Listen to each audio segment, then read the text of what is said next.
چھوٹی صلاۃ و تسبیح۔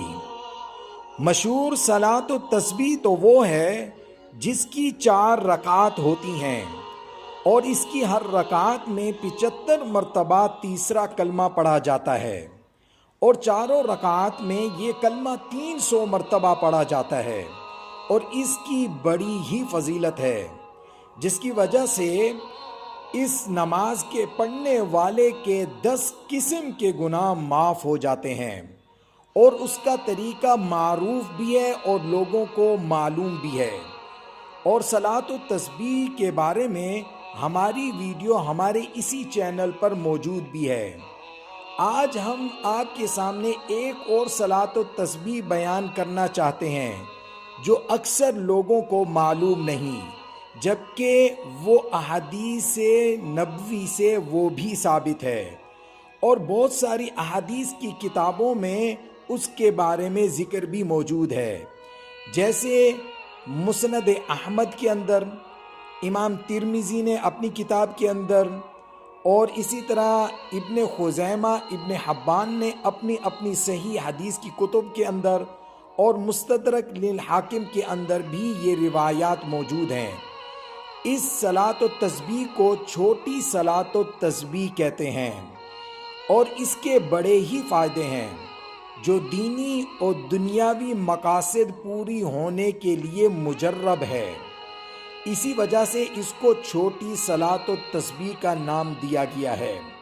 حدیث میں آتا ہے، حضرت انس بن مالک رضی اللہ تعالی عنہ سے روایت ہے کہ حضرت ام سلیم رضی اللہ تعالی عنہ نے فرمایا کہ رسول اللہ صلی اللہ علیہ وسلم نے ان کو چند کلمات سکھائے جن کو وہ نماز کے اندر پڑھ لیں تو جو دعا مانگیں گے وہ دعا قبول ہو جائے گی۔ اور وہ کلمات کیا ہیں؟ وہ 3 کلمات ہیں۔ نمبر 1، سبحان اللہ 10 مرتبہ پڑھنا ہے، الحمدللہ 10 مرتبہ پڑھنا ہے، اللہ اکبر 10 مرتبہ پڑھنا ہے۔ اس کا طریقہ کار کیا ہے؟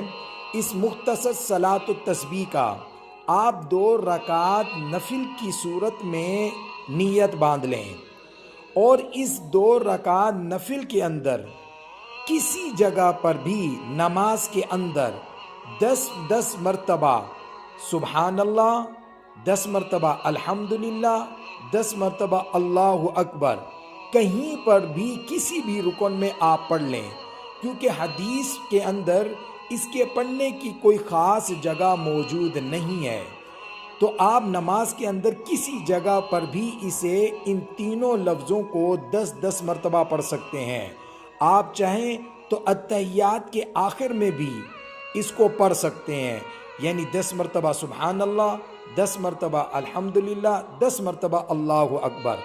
جو لوگ بڑی صلاۃ و تسبیح پڑھنے کی طاقت نہ رکھتے ہوں یا اس کے پڑھنے کی فرصت نہ ہو، وہ آسانی سے اس چھوٹی صلاۃ و تسبیح کو پڑھ سکتے ہیں، بلکہ روزانہ پڑھ سکتے ہیں، اور پھر اپنی مغفرت اور بخشش اور دیگر اچھے مقاصد میں کامیابی کی دعا مانگ سکتے ہیں۔